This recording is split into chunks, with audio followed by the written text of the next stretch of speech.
Hello, welcome to Revenant Reads. I'm Ben, and today I have the Interrail Eurorail book tag, part 1.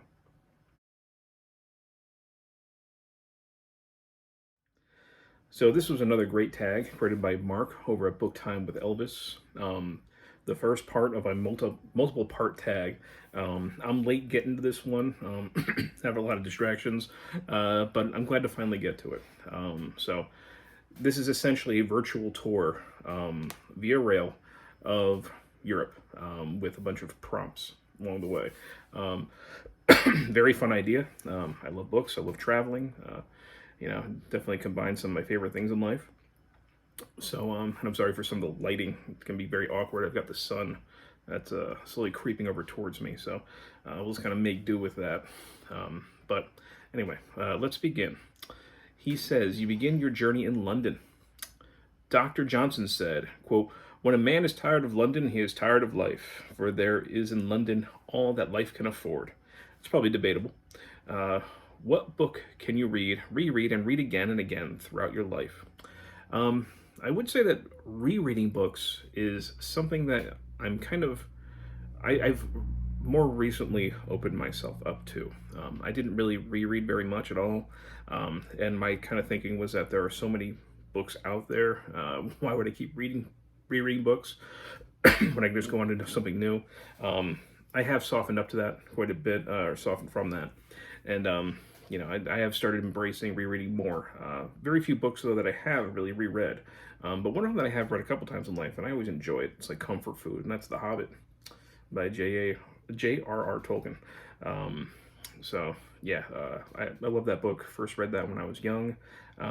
Probably each decade of my life so far, I've read it, and just warms the heart. The next one goes on. Sherlock Holmes lived at 221B Baker Street. Have you ever visited the home of an imaginary character? If so, whose? Um, in a way, I guess I have. Uh, I have been to the House of Seven Gables in Salem, Massachusetts, which was the inspiration for Nathaniel Hawthorne's novel of the same name, The House of Seven Gables. Um, there's a cool old tour that you can take there.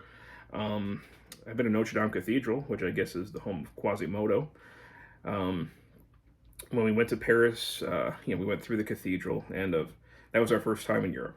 And we of course had heard about how rude the French can be, and especially Parisians. But we ended up kind of being taken under the wing of this French couple, especially this older man. And he didn't speak any English. We didn't speak any French. But he made sure that as we kind of toured, simultaneously, just by happenstance, we were just kind of in the same areas over and over again.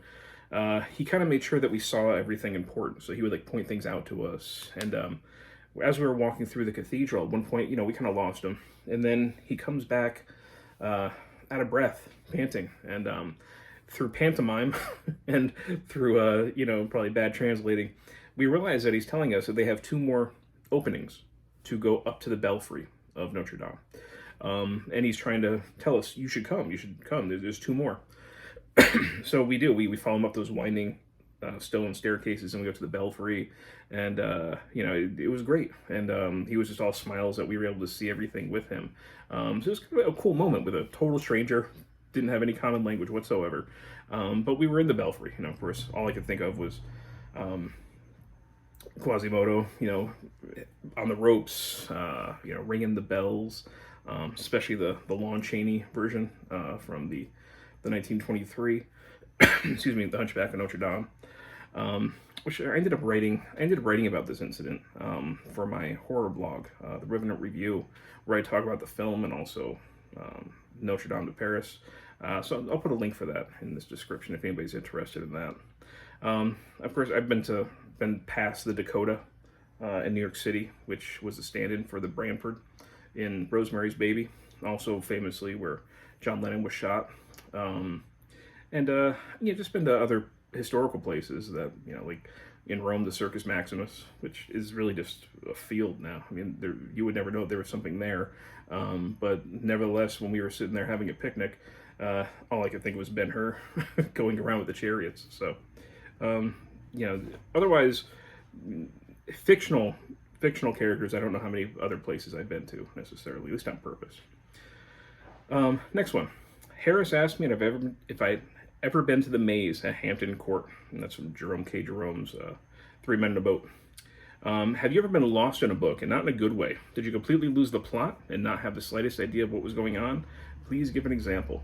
I'd say when it comes to fiction, no, but nonfiction, I'm going to adjust the camera a little bit so I can get out of the sun a little bit more again. With nonfiction, sort of. Whenever I really try to read, especially older philosophy. So this is just one example, like Hegel. Lectures on the Philosophy of World History, Introduction, which seems like it'd be pretty simple. But I mean, Hegel is just, he's got this idea of the world spirit. And, you know, as I'm reading some of these things, some of the philosophy, this is the book that made me realize that I like reading about philosophy more than I like reading philosophy. You know, it can, of course, philosophy can be incredibly dry. So my eyes might just glaze over because they're not succinct sometimes in the way that they write. But this is just one where part of the time I'm just thinking, what the hell is Hegel talking about? Just, you know, me just not being able to come to terms with how he saw the world in a certain way, I think. But that's just the kind of example. Trying to read some philosophies. I'd much rather read about them than read the books at this point. And also certain scholarship sometimes gets me lost, especially older ones that don't translate. So those give a long passage in like Greek or Latin, or even, you know, I don't speak French. And it's just a big block of text that's in French, and they don't translate it. They don't, you know, I'm lost there. So I just have to trust that I'm skipping over big blocks of text without knowing if I'm missing any important information. So luckily a lot of modern stuff doesn't do that. But that's frustrating. So those are situations where I could say, yeah, I'm probably a little bit lost. And also older scholarship that doesn't provide maps. You know, if they're trying to explain you know, they're just kind of assuming my knowledge of, you know, a very small geographic area that's on the other side of the planet from me. I might get a little bit lost in those situations. So fiction, no, I don't really get lost. But certain types of nonfiction, especially older, yeah, just for my own, I mean, partly my limited education, I guess, but also, you know, the author's part maybe could be a little bit more forgiving in those situations. Okay, so the next one says, you head to St Pancras, I don't know if I'm saying that right, and board the Eurostar to Paris, and within a couple of hours, you arrive at the Gare du Nord.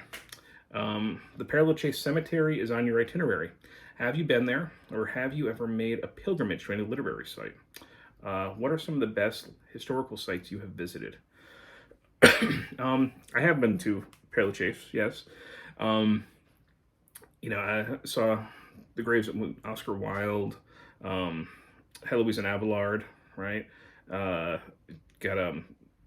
of course, Jim Morrison, who the only grave that had a guard next to it.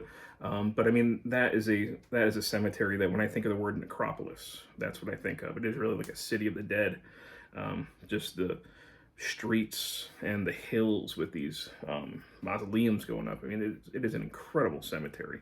Yeah, definitely a highlight. Of course, you know, I do like some macabre things, but still, and I'm really glad that I visited that when I was there. Although we did have a terrible meal across the street from the Père Lachaise.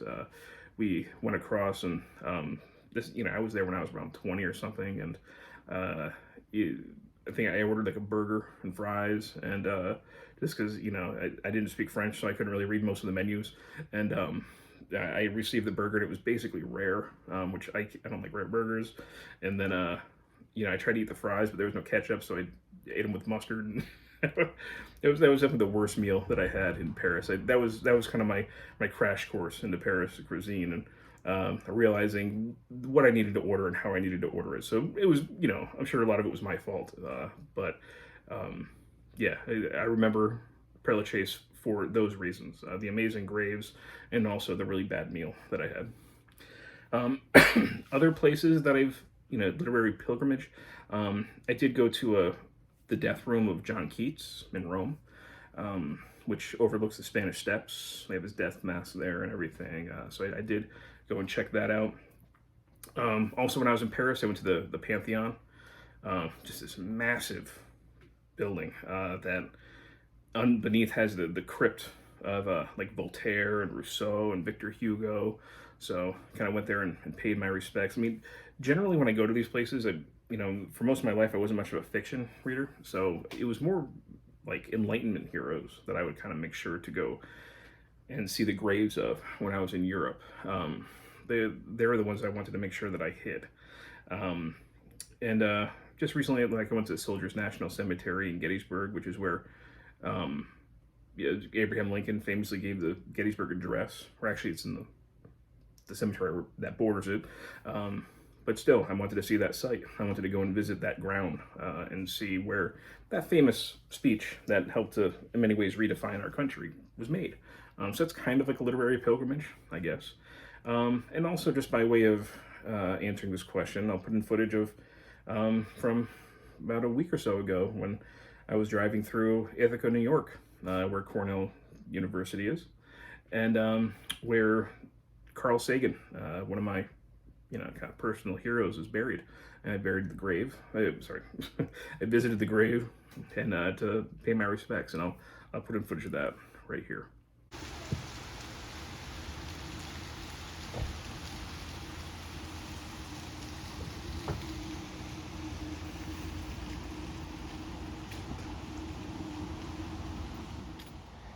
So here we have the grave of Carl Sagan in Ithaca, New York, at Lakeview Cemetery. You see all the gifts that people left him, including blue marbles.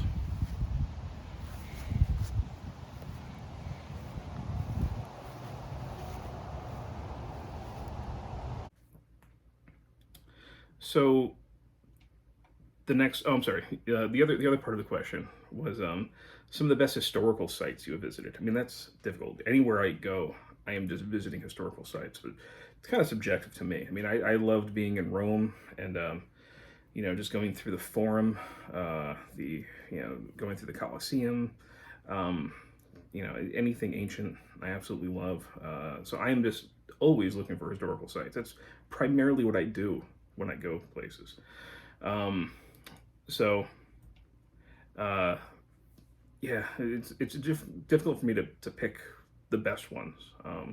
So I'm sorry, it's kind of an unsatisfactory answer, but I'm such a history geek that even the little things really kind of excite me.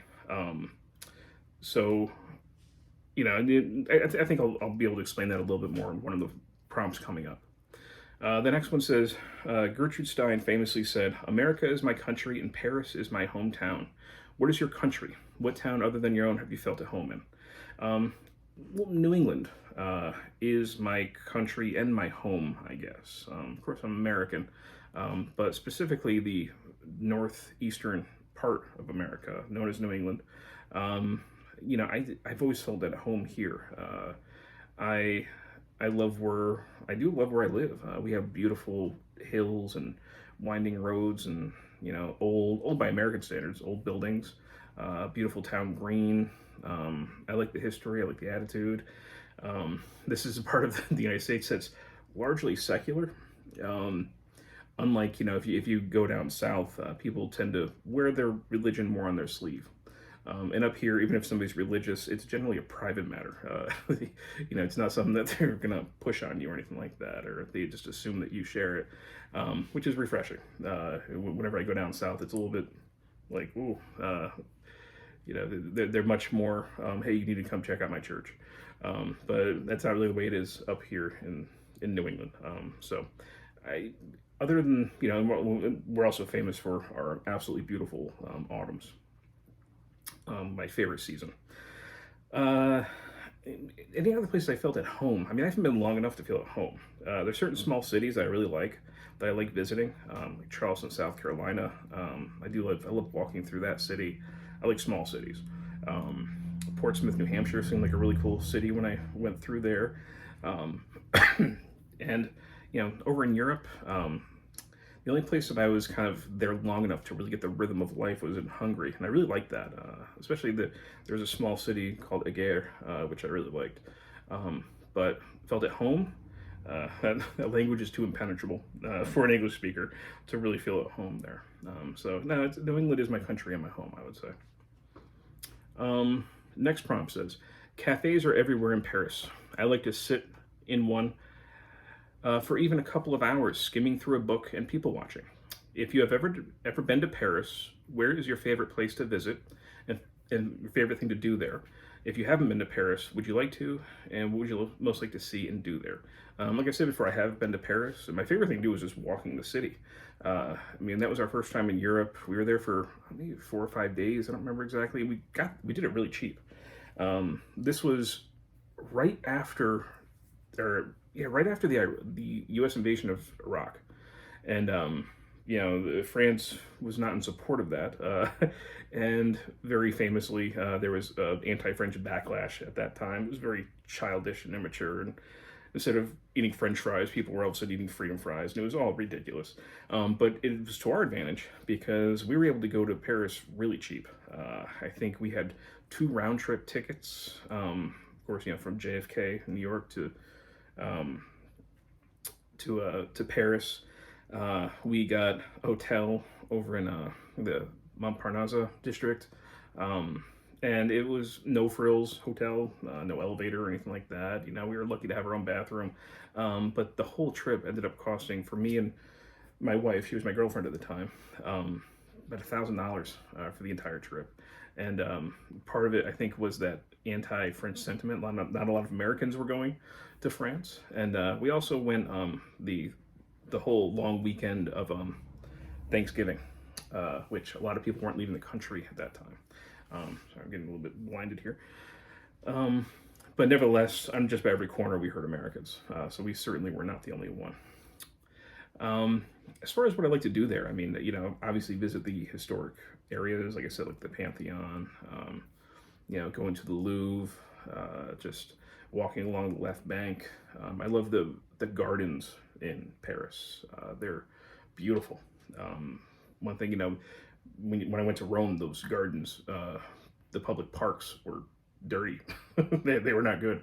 But in Paris, they were just beautiful. I could spend all day there, and just the sculptures that are in there, the beautiful architecture, and just the history. I made sure to hit up the Museum of the Middle Ages, which is right there in Paris.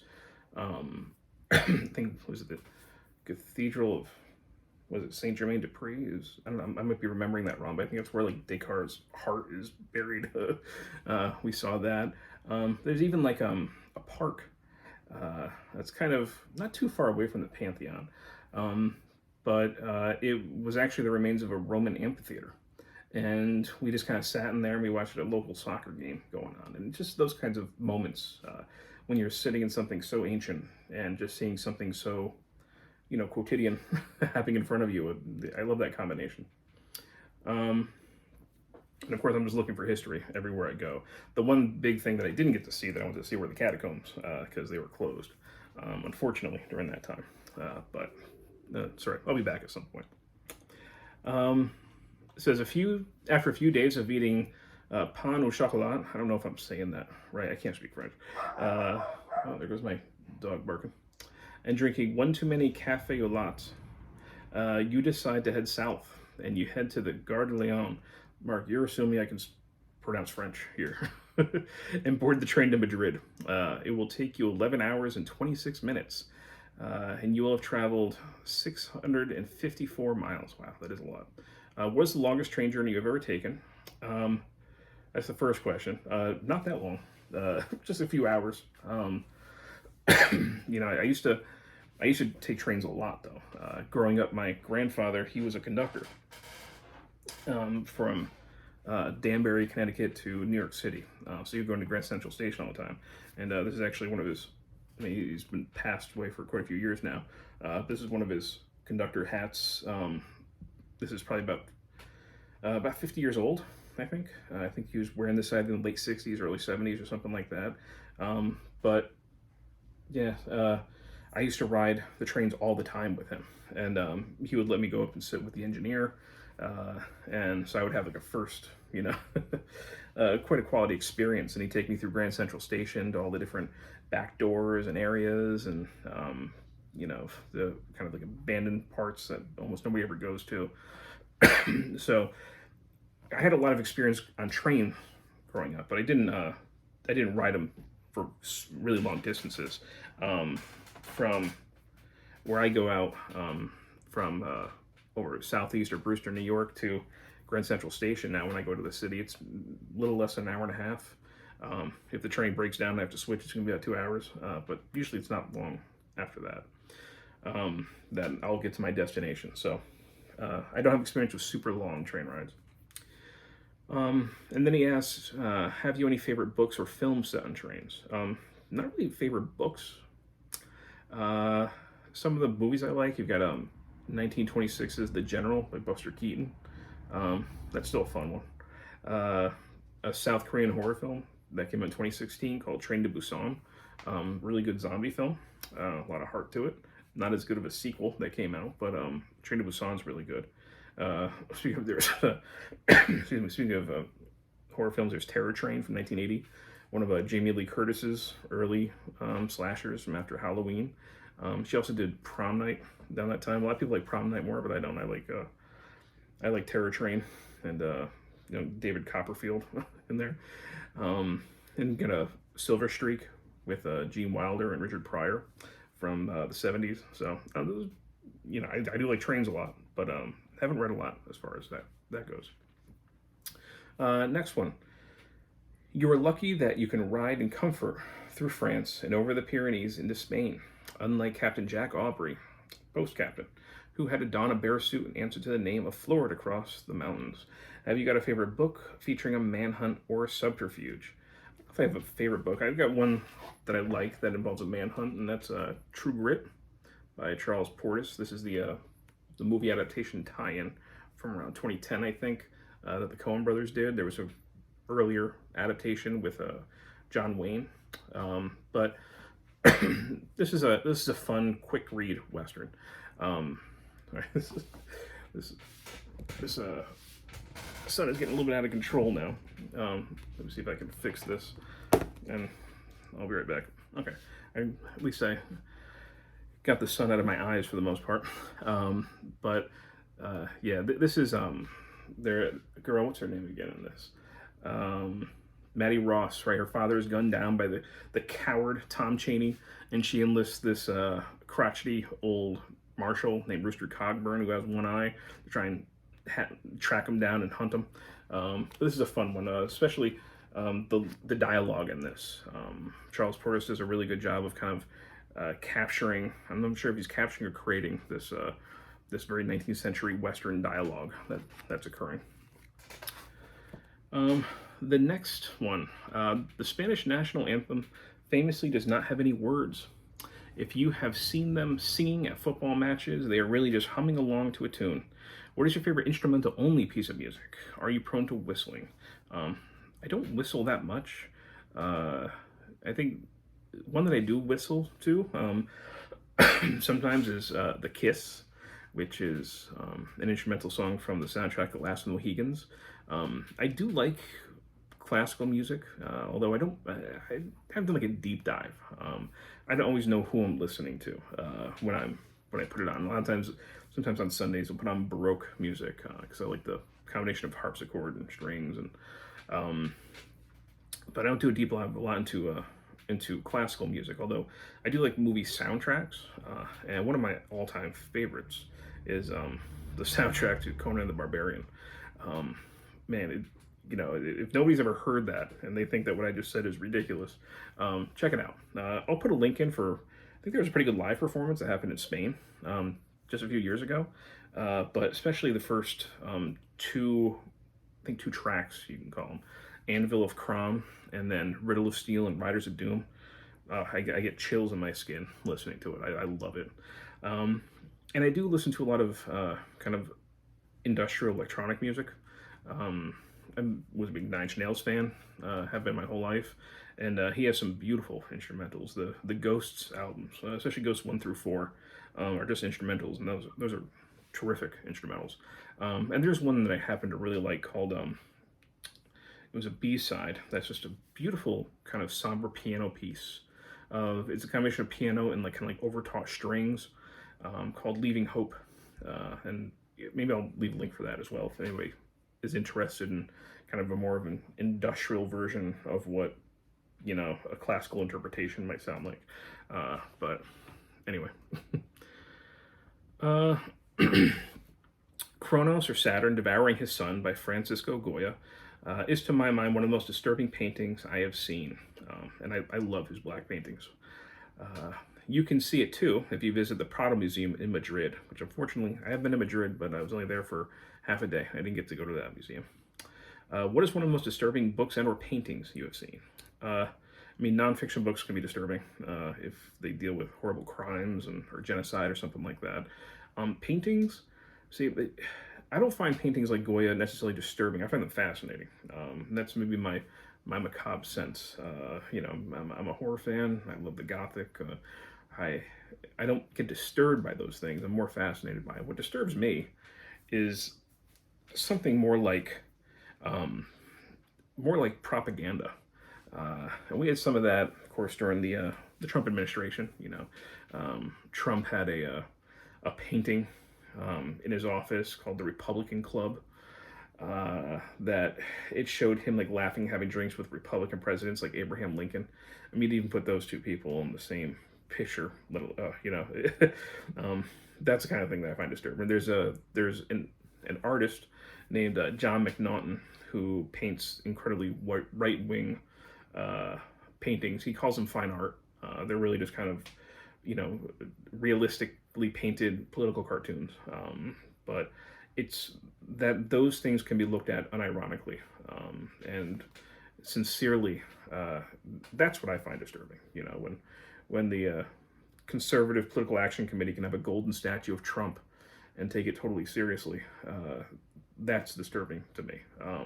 So anyway, yeah, Goya I can look at all day and not be disturbed, but some of that stuff, you know, I find incredibly dangerous, and it's how unself-conscious it is that's disturbing to me. He says, watching Kronos having his dinner has given you an appetite. So you repair to a restaurant to try Spain's national dish, the paella. If I were to visit your hometown, what restaurant would you take me to? And what would be the dish you would most recommend? One of my favorite restaurants around here is one called the White Horse Pub. It's kind of like a high-end take on an English-style pub in a certain way. The food is pretty good. Good burgers. They do have like some Indian food there. You know, really good salads as well. A really good French onion soup. So, and the drink menu is also very good. But the setting is really what pushes it over. They have a winding river in the back that there's all kinds of seating next to if you want, or inside the actual bar area. There is just chock full of like historical artifacts. One of the tables that's in front of the fireplace is like 500 something years old. You can just be eating, and next to you on the wall in a case is like a ring from the Bronze Age that's, you know, over almost 3,000 years old or something like that. There's like checks that were cashed by like Charles Dickens on the walls. So, you know, it's not just good food, good atmosphere, and that's definitely one of my favorite places to go eat around here. Then he says, we will pause in our journey for now, but if you enjoyed it up to now, we will continue in the near future. Again, sorry for the lighting here. You kind of have a shadow on my face, and then my beard is like glowing, like Zeus or something like that, which isn't a bad thing. But anyway, that is the Interrail Eurorail book tag part 1. All right. Again, thanks to Mark over Book Time with Elvis for creating this and tagging me. And I look forward to getting to part 2. All right. Thank you, BookTube.